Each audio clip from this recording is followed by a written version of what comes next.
The best lawyers aren't found in the big law firms. They're found in the stories of those who left.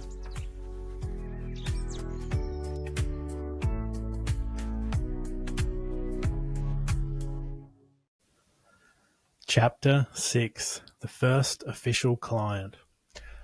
By the time Courtney walked into the kitchen with wild hair, rumpled PJs and eyes barely open, I was already at the dining table, laptop open, headphones in, coffee untouched. We were sheer opposites in that moment. I'd been awake for a couple of hours and was practically buzzing like an energy bunny, whilst Courtney's footsteps and pace was of a zombie. "Morning," she murmured, stretching. Then she stopped mid-yawn. "How long have you been up?" I pulled out one earbud, not looking away from the screen. "Since 4:30. She walked over, rubbing the back of my neck as she looked over my shoulder at the screen. "You've got, 8 new leads?" I leant my head back so I could see her. 10. She glanced at the phone lighting up in my hand and gave a low, amused whistle before walking off. "Somebody's popular." The line in my remaining earbud crackled as the call came through from my first official potential client. "You've reached Jason Carter Law. How can I help?" "Hey, Jason, is that you?" came the voice on the other end. "Absolutely it is. How can I help?" "Great. Like I said last night in the messages, it's a new supplier contract. 30 pages, full of legalese. I just need to know if I'm getting screwed over before I sign." Wanting to match the down-to-business pace being set, I went for the clothes. "No problem. Send it over, and I'll review it." A pause, and then the question I was dreading having to answer. "And how much will that cost?" My stomach clenched. The firm had always set the price before. Now it was up to me. I inhaled. Courtney's words rang in my head. "If you were worth $500 an hour at the firm, why wouldn't you be worth that now?" I made sure to keep my voice steady despite feeling completely panic-stricken. "A full review, summary of risks and any changes I'd recommend, $2,200 fixed fee." Silence. Agonizing silence. Maybe Courtney was wrong.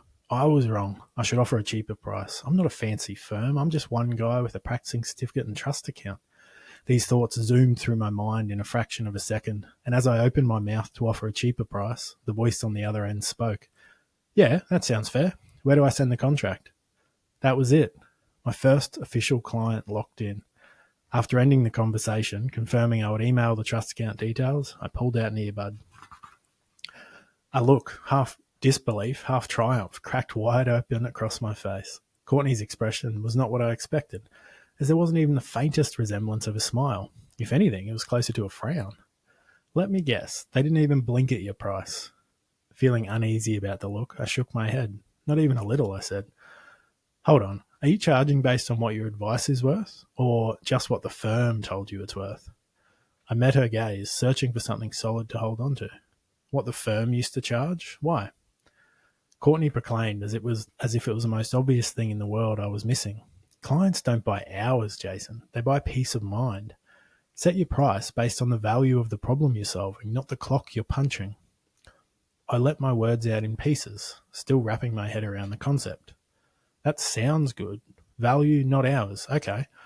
My voice held deep doubts, but how do I know the value? Courtney didn't miss a beat, rolling right into her answer. "You need to ask more questions about what the contract is going to be used for.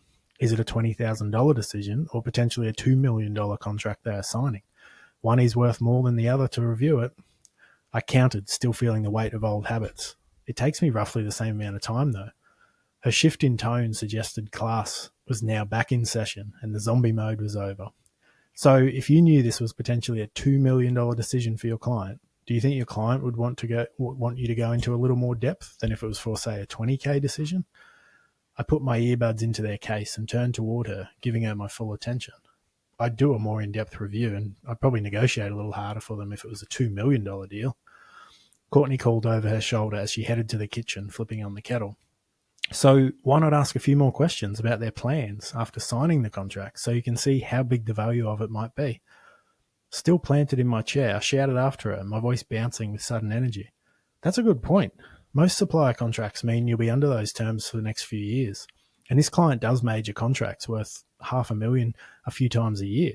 And most of it will be bought from this supplier. So I guess it could be worth a few million, especially if it's too much in favor of the supplier." The realization crashed over me just as quickly as the excitement had lifted me. Damn it, now I feel like I was too cheap. Courtney poured the boiling water into her mug, the rhythmic dip of the tea bag matching the easy steadiness in her voice. Just make sure you do an awesome job, and they leave a great review and keep coming back. I returned my eyes to my laptop, catching sight of a new lead popping into my inbox. Value over hours. You're going to make us rich. End of chapter. We have a bonus resource available in this chapter. It's the Fixed Fee Creator and Calculator to maximize profits and give your clients certainty.